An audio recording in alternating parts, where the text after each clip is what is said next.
Praise the lord. మీరు తీవ్రమైన అనారోగ్య సమస్యతో బాధపడుతున్నారా? మీ సంపూర్ణ ఆరోగ్యం కోసం మీరు ఎదురుచూస్తున్నారా? మిమ్మల్ని ఎవరు రక్షిస్తారు అని ఎదురుచూస్తున్నారా? అయితే ఈ వీడియో మీకోసమే. ఈ వీడియో చూస్తే మీలోని విశ్వాసం పెరుగుతుంది. యేసుక్రీస్తు ప్రభువారు మిమ్మల్ని రక్షించగలరు అనే ధైర్యం కలుగుతుంది. ఇది ఈజిప్ట్ దేశంలో ఉన్న ఎర్ర సముద్రం. ఈ సముద్రంలో చిన్నపిల్లలా హాయిగా ఆడుకుంటున్న ఈ సహోదరి పేరు వాణి. ఈమె కుటుంబం 30 సంవత్సరాలుగా అమెరికాలో ఉంటున్నారు. ఈమె భర్త, ఈమె పిల్లలు, వీరంతా అమెరికా పౌరులే. హాయిగా సంతోషంగా సాగిపోతున్న ఈమె జీవితం ఒక్కసారిగా తీవ్రమైన అనారోగ్య సమస్యతో ఎంతగా బాధపడిందో, ఆ హాస్పిటల్ స్టాఫ్ చేసిన పెద్ద పొరపాటు, నిర్లక్ష్యానికి తన జీవితంలో తాను అంతా కోల్పోయి ఇక తాను బ్రతకను అనుకున్న సమయంలో 2017 సంవత్సరంలో సహోదరి వాణిగారు రాత్రింబగళ్లు కన్నీటితో దేవుని ప్రార్థించారు. ఆ రోజుల్లో యూట్యూబ్లో సజీవ సాక్ష్యాలు అనే మన ఛానల్లో వీడియోలు చూస్తున్నప్పుడు తాను తప్పకుండా హోలీల్యాండ్ రావాలని కోరుకున్నారు, దేవుని ప్రార్థించారు. దేవుడు సహోదరి వాణిగారి కోరికను తీర్చారు. ఈమె అమెరికా నుండి 2026 జనవరి నెలలో ఈ హోలీల్యాండ్ టూర్కు మాతో వచ్చారు. ఈమె ఏ విధంగా అనారోగ్యం పాలయ్యారు, దేవుడు ఈమెను ఎలా రక్షించారు అనే వివరాలు ఈ టూర్లో ఉన్నప్పుడు వాణిగారు మాకు తెలియచేశారు. సహోదరి వాణిగారి మాటలు వింటే మీకు తప్పక ఆదరణ కలుగుతుందని, మీ సమస్యల్లో నుండి దేవుడు మిమ్మల్ని కూడా రక్షిస్తాడు అనే విశ్వాసం మీలో పెరుగుతుందని ఈ వీడియో మీకు అందిస్తున్నాం. ఆమె దేవుని ద్వారా ఎలా రక్షించబడిందో సహోదరి వాణిగారి మాటల్లోనే విందాం. Praise the Lord. ప్రియమైన సహోదరి సహోదరులారా, మేము ఇప్పుడు 2026 జనవరి హోలీల్యాండ్ టూర్కి వచ్చాము. ఇప్పుడు మేము రెడ్ సీ పక్కన ఉన్న హోటల్లో ఉన్నాం. సహోదరి వాణి గారు, ఆవిడ జీవితంలో దేవుడు ఆవిడకి ఎలాంటి సహాయం చేశారు, ఏ విధంగా ఆవిడని రక్షించారు, ఆ విషయం గురించి ఒక టెస్ట్ మనీ చెప్తారని అనడం వల్ల ఈ వీడియో మేము రికార్డ్ చేస్తున్నాము. ఆవిడని అడుగుదాం, అసలు ఆవిడ ఏ విధంగా దేవుని తెలుసుకున్నారు, ఆవిడకి వచ్చిన సమస్య ఏంటి, దేవుని ద్వారా ఆవిడ ఎలా స్వస్థపరచబడ్డారు అనే విషయాలు ఇప్పుడు ఆవిడని అడిగి తెలుసుకుందాం. ప్రైజ్ లార్డ్ అండి. మీరు ఎక్కడుంటారు, మీ పేరేంటి, దయచేసి కొంచెం మీ గురించి చెప్తారా? నేను ఇప్పుడు యునైటెడ్ స్టేట్స్లో వర్జీనియా స్టేట్లో ఉంటున్నానండి. నా పేరు వాణి. మీరు హోలీల్యాండ్ టూర్కి మాతో రావాలని మీకు ఎలా అనిపించింది? నాకు 2018లో కొంచెం అనారోగ్యంగా ఉన్నప్పుడు, మరి బాగలేనప్పుడు నేను మీ వీడియోస్ చూడడం జరిగిందండి. మీరు హోలీల్యాండ్ టూర్ చేశారు కదా వీడియోస్, అవి చూస్తూ ఉండేదాన్ని. అప్పుడు నాకు ఆశ కలిగింది, నేను కూడా హోలీల్యాండ్ టూర్ చూడగలగాలి, కానీ నా అనారోగ్యంతో చూడలేకపోతున్నాను, కానీ చూడాలని ఆశ కలిగింది నాకు. అంటే మీకు అనారోగ్యం అని అంటున్నారు కదా, అంటే అనారోగ్యం ఏంటండి? అనారోగ్యం. Praise the Lord. ఈరోజు నేను మీకు చెప్పబోయే విషయము యేసు ప్రభు వారి యందు విశ్వాసానికి నాకు లభించిన గొప్ప ఫలితము. నేను ఒక మంచి ఉద్యోగము, ప్రశాంతమైన ఆనందకరమైన జీవితంలో నుండి ఒక్కసారిగా అనారోగ్య పరిస్థితి, నిరాశలోనికి వెళ్ళిపోయిన నా జీవితాన్ని యేసుక్రీస్తు ప్రభువారు ఎలా రక్షించారు అనే నా సాక్ష్యం మీతో చెప్పబోతున్నాను. 2017 సంవత్సరంలో నేను అమెరికాలో ఒక మంచి హాస్పిటల్లో ఫార్మసీ సూపర్వైజర్గా పనిచేస్తున్నాను. నాకు మంచి గొప్ప ఉద్యోగము, మరి నాకు మంచి కుటుంబాన్ని కూడా దేవుడు ఇచ్చాడు. నాకు 3 చక్కని పిల్లలు దేవుడు అనుగ్రహించాడు. సంతోషకరమైన భవిష్యత్తు, ఎంతో ఆనందంగా ప్రశాంతంగా సాగిపోతున్న నా జీవితంలోకి ఒక్కసారిగా మరి భయంకరమైన పెద్ద కష్టము నాకు వచ్చింది. అది ఎవరూ తీర్చలేనిదనమాట. అప్పటి వరకు నా జీవితంలో ఎంతో ప్రశాంతంగా ఉంది, కానీ నేను చేస్తున్న పనిలో ఒక్కసారిగా భారం పెరిగింది. ఆ పనిలో ఒత్తిడి వల్ల నాకు ఒకరోజు మైల్డ్గా స్ట్రోక్ వచ్చి బ్రెయిన్లో నిద్రలో బ్లీడ్ అయింది. అక్కడే అసలు నాకు సమస్య మొదలైంది. నా సమస్య డాక్టర్లతో చెప్పాక డాక్టర్లు ఎంఆర్ఐ స్కాన్ కూడా చేయకుండా ట్రీట్మెంట్ మొదలుపెట్టారు. నా సమస్య ఏమిటో కూడా తెలుసుకోకుండా మరి నాకు అవసరం లేని మందులు ఇచ్చారు. కాబట్టి నేను కోలుకోలేకపోయాను. పైగా నాకు ఇంకా ఆ సమస్య ఎక్కువైపోయింది. బ్లాక్అవుట్స్ వస్తూ ఉంటూ ఉండగా ఇంకా సమస్య పెరిగిపోయింది. నా ఆరోగ్యం మెరుగుపడకపోవడంతో నాకు సమస్య తగ్గలేదు కాబట్టి అవే మందులు మళ్ళా డోసు పెంచి నాకు డాక్టర్లు డోసు పెంచి ఇచ్చారు. ఫలితంగా ఆ మందులు నాకు విషంగా మారాయి, టాక్సిక్ లెవెల్స్కి వెళ్ళాయి. అవసరం లేని ఆ మందులు నాకు ఇవ్వడం వల్ల ఫలితము ఎంతో దారుణంగా అయిపోయింది. ఎంత దారుణంగా అయిందంటే నాకు బ్రెయిన్లో మళ్ళీ రైట్ సైడ్ స్ట్రోక్ వచ్చి సమస్య ఇంకా తీవ్రమైంది. నా మెదడులో న్యూరాన్ డ్యామేజ్ అయింది. నా జ్ఞాపక శక్తి కోల్పోయాను. నేను ఆలోచించే శక్తి కూడా కోల్పోయాను. మరి నాకు థైరాయిడ్ డ్యామేజ్ అయ్యింది. బాడీ అంతా ఆటో ఇమ్యూన్ అయింది. లివర్ డ్యామేజ్ కూడా అయింది. బాడీ అంతా చాలా డ్యామేజ్ అయింది. పరిస్థితి ఎంత దారుణంగా మారిపోయిందంటే నేను ఒక్కొక్కసారి నిద్రలో కూడా శ్వాస తీసుకోకుండా ఆగిపోయి బ్రెయిన్ ఇన్సల్ట్స్ వస్తూ ఉండేవి. ఒకప్పుడు నేను పేషెంట్లకు మందులు ఇచ్చే ఫార్మసిస్టును, కానీ ఇప్పుడు నేనే ఒక పేషెంట్గా మారిపోయాను. ఇక నా బ్రెయిన్ డ్యామేజ్ వలన చాలా ప్రాబ్లమ్స్ నేను ఫేస్ చేయాల్సి వచ్చేసింది. సరైన నిద్ర లేదు. మంచి నిద్ర పోదామని డీప్ స్లీప్ పోతేనేమో బ్రెయిన్లో ఇన్సల్ట్స్ వచ్చేవి. నిద్రలో బ్రీత్ ఆగిపోయేది. మరి నా బ్రెయిన్లో ట్రెమ్మర్స్ వచ్చేవి. నాకు బ్లాక్అవుట్స్ వచ్చేవి. మరి ప్రీ సీజర్ సిమ్టమ్స్ కూడా వచ్చాయి. అంటే నా బాడీలో జెర్క్స్ రావడము, కళ్ళు, నోరు వంకర్లు పోవడము అలా జరిగాయి. కొంచెం పని ఒత్తిడి అయినా నా బాడీలో బ్లడ్ వెజల్స్ లీక్ అవ్వడం జరిగేది. మరి షార్ట్ టర్మ్ మెమరీ లాస్ కూడా వచ్చింది. మరి ఆ షార్ట్ టర్మ్ మెమరీ వలన నేను ఎవరినో, ఎక్కడున్నానో, ఏమి చేస్తున్నానో మర్చిపోతూ ఉండేదానను, ఆలోచించలేకపోయేదానను. మరి పరిచయం ఉన్న కొంతమందిని గుర్తించలేకపోయేదానిని. అంటే ఇరుగు పొరుగు వాళ్ళు కూడా నన్ను ఒక్కొక్కసారి గుర్తుపట్టలేకపోయేదానిని. ఇంట్లో నుండి బయటకు వెళ్ళినప్పుడు మరి మళ్ళీ మా గృహం ఏదో తిరిగి రావడానికి గుర్తించడం కష్టమయ్యేది. ఎవరైనా ఏదన్నా నన్ను అడిగినప్పుడు వాళ్ళకి సరైన సమాధానం చెప్పలేకపోయేదాన్ని. చేయాలని ట్రై చేస్తేనేమో బ్రెయిన్లో బ్లీడ్ అయిన ప్లేసుల్లో బ్రెయిన్ పెయిన్ వచ్చేది. ఎవరైనా మాట్లాడితే విషయాలను సరిగా అర్థం చేసుకోలేకపోయేదానను. అడిగిన ప్రశ్నలకు చెప్పాలని ఆలోచించినప్పుడేమో మరి బ్రెయిన్లో పెయిన్ వస్తూ ఉండేది. బ్రెయిన్ కొంచెం స్ట్రెయిన్ అయినా బ్రెయిన్లో ట్రెమర్స్ వచ్చేవి. మరి ప్రీసీజర్ సిమ్టమ్స్ వచ్చేవి. బాడీలో జెర్క్స్, మరి మౌత్, ఐ ట్విచెస్ రావడం జరుగుతూ ఉండేది. మరి నా వ్యక్తిగత పనులు కూడా చేసుకోవడం కష్టమైపోయింది నాకు. షార్ట్ టర్మ్ మెమరీ లాస్ మూలాన స్టవ్ ఆన్ చేసి వదిలేసేదానను, మర్చిపోయేదానను. వాటర్ ట్యాప్ ఆన్ చేసి మర్చిపోయేదానను. మరి నా సెల్ఫ్ కేర్ కూడా చాలా ఇబ్బంది అయ్యేది నాకు. అలా ప్రతిసారి నేను రిమైండ్ చేసుకోవడం లేదా పక్కన ఉన్న వారిని అడగాల్సి వచ్చేది. బైబిల్ చదవలేకపోయేదానను, అందరితో మాట్లాడలేకపోయేదానను, ఎక్కడికి వెళ్ళలేకపోయేదానను, చర్చికి కూడా వెళ్ళలేకపోయాను. నాకు ఆ బాడీ ఆటో ఇమ్యూన్ అయింది కదా, ఆ ఆటో ఇమ్యూన్ వల్ల కూడా నేను బాగా ఇబ్బంది పడ్డాను. ఏదైనా కొంచెం పని ఒత్తిడి అయితే బాడీలో, బ్రెయిన్లో ఇన్ఫ్లమేషన్ వచ్చేది. దీనికి తోడు నా లివర్ డ్యామేజ్ కూడా అయింది. డైజెషన్ ప్రాబ్లమ్స్తో, కడుపులో, నోట్లో ఫ్రీక్వెంట్గా ఇన్ఫ్లమేషన్తో చాలా బాధపడుతూ ఉండేదానను.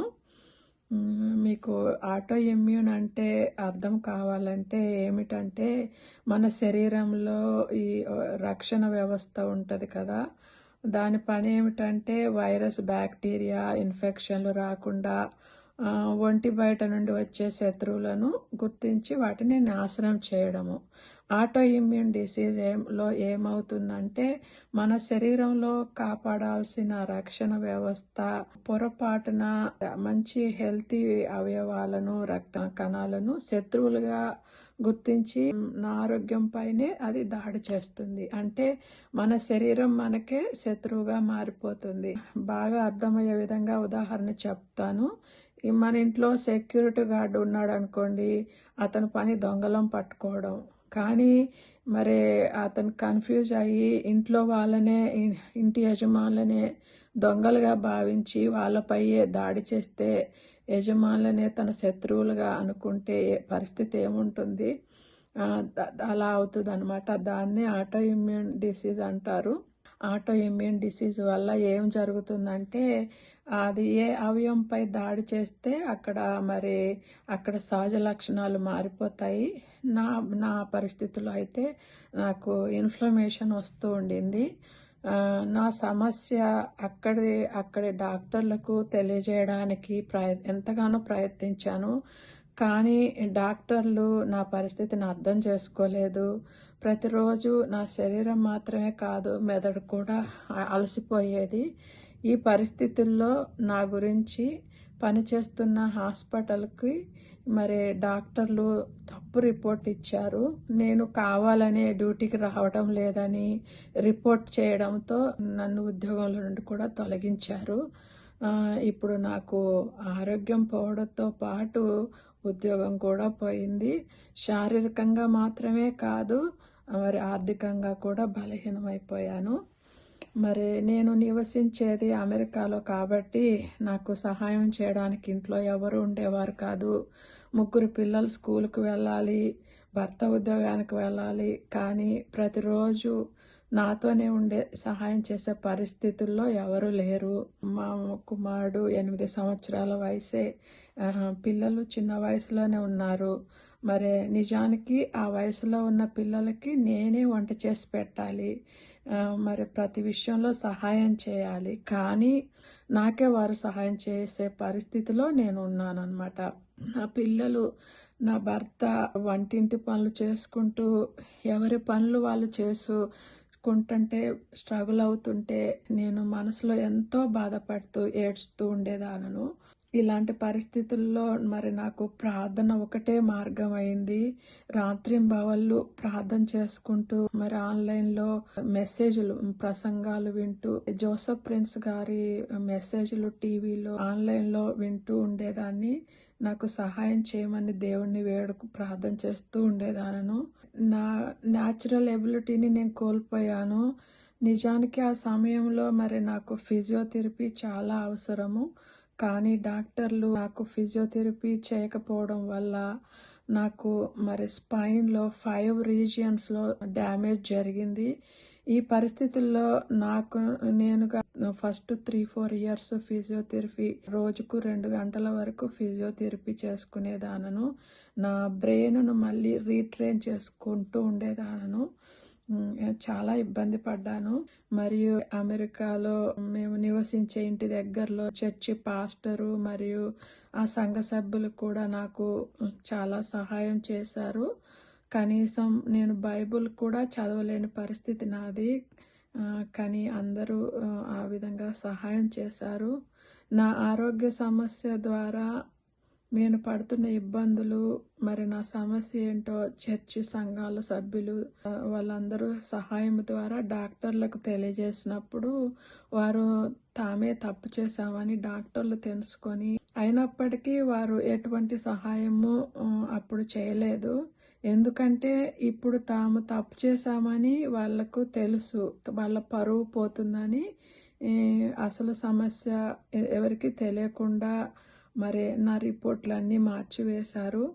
ఫలితంగా నేను వేరే డాక్టర్ దగ్గరికి వెళ్ళిన డాక్టర్లు మార్చిన రిపోర్ట్లు చూసి నా సమస్యను ఆ కొత్త డాక్టర్లు కూడా తప్పుగా అర్థం చేసుకునేవాళ్ళు.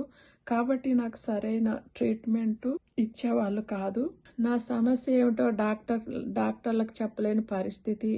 చెప్పినా వినేవారు కూడా నాకెవరు లేరు. నా పిల్లలు వాళ్ళు పనులు చేసుకుంటుంటే వారికి సహాయం చేయలేకపోతున్నానని కనీసం వాళ్ళకు హోంవర్క్ కూడా చేయమని గట్టిగా చెప్పలేని పరిస్థితి. గట్టిగా చెప్తే నాకు బ్రెయిన్‌లో ట్రెమర్స్ వచ్చేసేవి. సీజర్ సింప్టమ్స్ వచ్చేసేవి. చాలా బాధపడేదాన్నను. మరి బ్రతికి ఉన్న కుటుంబానికి ఏమాత్రం ఉపయోగం లేకుండా జీవించాల్సొచ్చింది అని ప్రతిరోజు బాధపడుతూ, ఏడుస్తూ, ప్రార్థన చేస్తూ ఉండేదాన్నను. ఇలాంటి బాధాకరమైన రోజులలో రాత్రి పగలు తేడా లేకుండా కన్నీటితో దేవునికే ప్రార్థన చేశాను.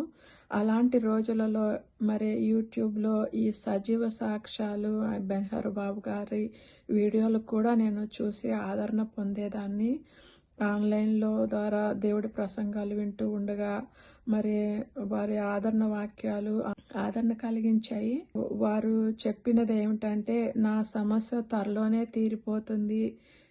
నా ఆర్థిక సమస్య అతి త్వరలో మెరుగుపడుతుందని జోసెఫ్ ప్రిన్స్ గారు ప్రాఫెసీ ఇచ్చారు. అది నేను పొందుకున్నాను. దేవుడు చేస్తాడని నమ్మాను, ఎదురు చూశాను. అలాంటి పరిస్థితుల్లో వాక్యం ద్వారా నాకు చెప్పబడినట్లుగానే అమెరికా ప్రభుత్వం నుండి మరి నాకు ప్రతి నెల పెన్షన్ రావడం మొదలైంది. అది నాకు చాలా సంతోషాన్ని ఇచ్చింది. ధైర్యం, విశ్వాసం బలపడింది. తర్వాత మరి నేను ఇండియాకు వచ్చి ఆయుర్వేద హాస్పిటల్‌లో ట్రీట్మెంట్ తీసుకోవడం కోసము డాక్టర్ల వద్దకు వెళ్ళాను. డాక్టర్లు చూసి అప్పటికే చాలా ఆలస్యమైంది కాబట్టి మరి 4 సంవత్సరాలు ఏ ట్రీట్మెంట్ లేకుండా ఉన్నాను కాబట్టి మరి సమస్య చాలా తీవ్రమైంది. నా ఆరోగ్య సమస్య తగ్గడానికి చాలా సమయం పడుతుందని ఆ డాక్టర్లు చెప్పారు. మరి ఇండియాలో ఆయుర్వేదిక్ మెడిసిన్ ట్రీట్మెంట్ తీసుకుంటూ నేను ఫిజియోథెరపీ చేసుకుంటూ ఉన్నప్పుడు మరి ఫిజియోథెరపీ వల్ల కొంచెం ఆరోగ్యం మెరుగుపడడం వల్ల అమెరికా డాక్టర్లు కూడా అది గ్రహించి అప్పటి నుండి వాళ్ళు కూడా ఫిజియోథెరపీ ఇవ్వడం, వేరే థెరపీ ఇవ్వడం మొదలుపెట్టారు. అప్పటి నుండి నేను మందులు వాడుతూనే ఉన్నాను. దేవుని మహాకృప వల్ల ఇప్పుడు నా పరిస్థితి చాలా మెరుగైంది. ఇప్పటికీ చాలా ఆరోగ్య సమస్యలతో బాధపడుతున్నాను. Short term memory loss problem కూడా ఇంకా అలాగే ఉండింది. బ్రెయిన్‌లో నొప్పి ఇంకా వస్తూ ఉంటుంది. కానీ దేవుడి కృప వల్ల, మందుల వల్ల ఇప్పుడు పర్వాలేదు. ఇప్పటికి కూడా నేను ఎవరితోనైనా మాట్లాడాలన్నా, కమ్యూనికేషన్ చేయాలన్నా నేను ముందుగా పేపర్‌లో రాసుకొని వాళ్ళకి చెప్తానన్నమాట. అలా నేర్చుకున్నాను బ్రతకడము. కనీసం మా భర్త గారితో కానీ, నా పిల్లలకు కానీ నేను ఏదైనా చెప్పాలి అనుకుంటే పేపర్‌లో రాసి చెప్తానన్నమాట. అంటే నేను చెప్పాలనుకుంది ఎవరికి నేను అందరిలాగా న్యాచురల్‌గా చెప్పలేను. ఇంకా చాలా పరిస్థితుల్లో నేను ఇంకా హ్యాండిల్ చేయలేను. దేవుడి కృప వల్ల నాకు ఇంత ఇంప్రూవ్మెంట్ ఇచ్చాడు. దేవుడికి వందనాలు. నేను బైబిల్ చదవలేకపోతున్నానని చాలా బాధపడేదానను. కానీ ఈ సంవత్సరం 2026 జనవరిలో దేవుడు నాకు కృప వలన ఈ సజీవ సాక్ష్యాలు బెన్‌హర్ బాబు గారి ద్వారా ఆ హోలీ ల్యాండ్ టూర్కి వెళ్ళే కృప చూపాడు. ఆ యొక్క బైబిల్ చరిత్ర జరిగిన ఆ పరిశుద్ధ ప్రదేశాలన్నీ కూడా సందర్శించి మరి ప్రతి ప్రదేశంలో కూడా భక్తితో నేను ప్రార్థించుకోవడానికి మరి దేవుడు కృప చూపాడు. మరలా తిరిగి నన్ను క్షేమంగా అమెరికా తీసుకొచ్చాడు. నేను మరి బైబిల్ చదవలేని నాకు దేవుడు ఆ దేశాలు చూపించినందుకు చాలా నేను దేవాది దేవుడికి ఎంతో కృతజ్ఞురాలను. మీ టూర్లో దేవుడి కృప చాలా ఎక్కువ ఉంది అనిపించిందండి. మామూలుగా అయితే అక్కడ ఎక్కువ మందిని ఉండనియరు, ఎక్కువ ప్లేసులు చూడనియరు కదా. మీ ద్వారా వచ్చి నేను మరి చాలా ప్లేసులు మీరు ఐటినరీలో లేని కూడా చూపించారు కదండి. నాకు చాలా సంతోషం అనిపించిందండి. దేవుడి కృప మొదటిగా మీరు హానెస్ట్గా అవన్నీ చూపించారు కదండి. చాలా హ్యాపీ అనిపించింది. ఓకే, మీకు తెలుసా dome of the rock temple mount మీద మీరు చేసే ప్రార్థన దేవుడు వింటాడు అని బైబిల్లో ఉంది ఆ విషయం. ఇప్పుడు మీరేమనుకుంటున్నారు? డోమ్ ఆఫ్ ద రాక్ అంటే టెంపుల్ మౌంట్, మోరియా పర్వతం మీద మొదటి 2 ఆలయాలు ఉన్న ప్రదేశంలో చేసే ప్రార్థన దేవుని సన్నిధికి చేరుతుంది. తప్పనిసరిగా ఆయన నిరంతరం ఆయన కళ్ళు ఆ ప్రదేశాన్ని చూస్తాయి, ఆయన చెవులు ఆ ప్రార్థన వింటాయి అని అన్నారు. కాబట్టి మీ ప్రార్థన ఇప్పుడు తప్పనిసరిగా దేవుని సన్నిధికి వెళ్తుంది. దేవుడు మిమ్మల్ని సంపూర్ణమైన స్వస్థత ఇస్తాడని మీరు నమ్ముతున్నారా? నమ్ముతున్నానండి. నాకు అంటే బైబిల్‌లో చదివాను. ఈ మధ్య గ్యాప్‌లో చాలా గ్యాప్, ఇప్పుడు నేను బైబిల్ ఎక్కువ చదవలేనండి. ఓకే. 1000 స్తుతులు కూడా చెల్లించలేను. ఒక 200 మ్యాక్సిమం, అంతకన్నా స్ట్రెయిన్ అయిపోతుంది. బైబిల్ కూడా నేను అందరిలాగా చదవలేనండి. ఒక 2 అధ్యాయాలు చదివినే మళ్ళీ కొత్తవి చదవలేను. ఓకే. అలాంటి పరిస్థితి. కానీ మీరు డోమ్ ఆఫ్ ద రాక్ దగ్గర ఎక్స్ప్లెయిన్ చేశారు చూడండి, అది నాకు చాలా హార్ట్ టచింగ్ అనమాట. నేను ప్రేయర్ చేసుకొని ఇప్పుడు నాకు ధైర్యం, నేను తప్పకుండా బాగవుతాను కంప్లీట్గా. దేవుడు నన్ను ఆ స్థలంలో నేను చేసుకున్న ప్రేయర్లన్నీ దేవుడు ఆలకించాడు. ఇంకా కంప్లీట్గా రికవర్ అవుతాన ధైర్యం ఉందండి నాకు. కార్యం దేవుడు చేశాడని నేను నమ్ముతున్నాను. ఓకే అండి. తప్పకుండా అండి. దేవుడు మీ మనవి ఆలకించి మీరు అక్కడ ఏం అడిగారో మాకు తెలియదు, దేవుడికి తెలుసు, మీకు తెలుసు. కానీ బైబిల్లో ఉన్న విషయం ఏంటంటే మీరు చేసిన ప్రార్థన తప్పనిసరిగా దేవుడు వింటారు. దేవుని తప్పనిసరిగా మీ కోరిక నెరవేరుస్తారని మేము కోరుకుంటున్నాం. మేము ఇంత ప్రాబ్లంలో ఉన్న మీరు, అప్పట్లో మీరు ఏమీ చేయలేని పరిస్థితిలో ఈరోజు మీరు మాతో పాటు చాలా యాక్టివ్గా ఓల్డ్ సిటీలో, జెరూసలేం ఓల్డ్ సిటీలో చాలా యాక్టివ్గా మీరు తిరిగారు అంటే మాకే సర్ప్రైజ్ అవుతున్నాం మేము. ఎందుకంటే మీ పరిస్థితి మాకు తెలియదు. ముందు మీరు నిజంగా నాకు ఇంతని నాకు తెలియదు, కానీ మీరు నార్మల్గానే అనిపించారు మాకు. ఇదంతా దేవుడే మీకు చేశాడని మేము నమ్ముతున్నాం. దేవుడు మీకున్న మిగిలిన సమస్యను కూడా సంపూర్తిగా తీసేయాలి, సంపూర్ణమైన ఆరోగ్యం ఇవ్వాలని మేము కోరుకుంటున్నాం. చివరిగా నేను చెప్పాలనుకున్నది ఏమిటంటే, మీరు ఎలాంటి సమస్యలతో బాధపడుతున్నా దెర్ ఈజ్ ఎ హోప్. మీకు ఒక నిరీక్షణ ఉంది. నేనే మీకు సాక్ష్యము. నాకు సహాయం చేసిన దేవుడు మీకు తప్పకుండా సహాయం చేస్తాడు. నాకు అన్నీ ఉండి అందరూ ఉన్న ఒక్కసారిగా ఈ విపత్తు ఎదుర్కోవాల్సి వచ్చింది. డబ్బులు పోయాయి, మనుషులు దూరం అయ్యారు, డాక్టర్లు పట్టించుకోలేదు. కానీ నేను నమ్మిన దేవుడు మాత్రం నన్ను వదలలేదు. నన్ను కంటికి కనుపాపలాగా నన్ను దేవుడు చూసుకున్నాడు. నా ప్రతి అవసరతను తన ధననిధిలో నుండి నాకు తీర్చాడు. ఆ దేవుడికి నన్ను సాక్ష్యంగా నిలబెట్టుకున్నాడు. నాలాంటి బాధపడే వాళ్లకు నిరీక్షణ ఇచ్చే సాక్షిగా నన్ను ఉంచుకున్నాడు. అందుకు ఆ దేవుడికి నేను ఎంతో కృతజ్ఞురాలను. ఈ జర్నీలో మరే నాకు అన్ని విధాల సహాయపడిన ప్రతి ఒక్కరికి నేను కృతజ్ఞురాలను.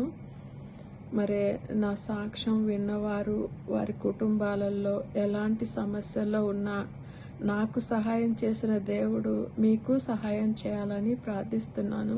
ఈ సాక్ష్యము చెప్పే అవకాశము కల్పించిన బెన్హర్ బాబు గారికి నా ప్రత్యేక ధన్యవాదాలు చెల్లించుకుంటున్నాను. వారు చేసే సేవలో సజీవ సాక్ష్యాల ద్వారా హోలీ ల్యాండ్ టూర్కి అనేకుల్ని తీసుకువెళ్తున్నారు. నాలాంటి వాళ్ళను ఈ పరిశుద్ధ ప్రదేశాలను చూపించే ఆ భాగ్యము ఆ బెన్హర్ బాబుకి దేవుడు అనుగ్రహించినందుకు స్తుతిస్తున్నాను. ఇంకా ఆ బెన్హర్ బాబు గారిని దీవించి నాలాంటి అనేకుల్ని ఆ యొక్క పరిశుద్ధ ప్రదేశాలకు తీసుకువెళ్ళొచ్చేయడానికి దేవుడు కృప చూపి ఆశీర్వదించి బెన్హర్ బాబు గారిని వాడుకోవాలని ప్రార్థిస్తున్నాను. యూట్యూబ్ ఛానల్ ద్వారా చూస్తున్న ప్రతి సబ్స్క్రైబర్, అలాగే సబ్స్క్రైబ్ కాని వాళ్ళు కూడా ఈ వీడియోలు చూస్తున్న వారందరూ దయచేసి సిస్టర్ ఫ్యామిలీ కోసం ప్రార్థన చేయండి. అలాగే మీరు కూడా ఇలాంటి సమస్యలతో, ఇంకెంతకన్నా పెద్ద సమస్యలతో బాధపడే వాళ్ళు చాలామంది ఉన్నారని మాకు తెలుసు. మేము మీ అందరి కోసం ప్రార్థన చేస్తున్నాం. ఇంకెవరైనా ఇలాంటి సమస్యలు ఉన్నవారు సిస్టర్ని చూసి ధైర్యం తెచ్చుకోండి. మన దేవుడు గొప్ప దేవుడు. ఆయన తప్పనిసరిగా మన ప్రార్థన వింటారు, ఆలకించి మన కోరిక నెరవేరుస్తారు. Praise the lord. Thank you sister. Thank you brother. Thank you. ఈ సాక్ష్యంను దేవుడు దీవించి అందరికీ ఆశీర్వాదకరంగా ఉంచునుగాక. God bless you all.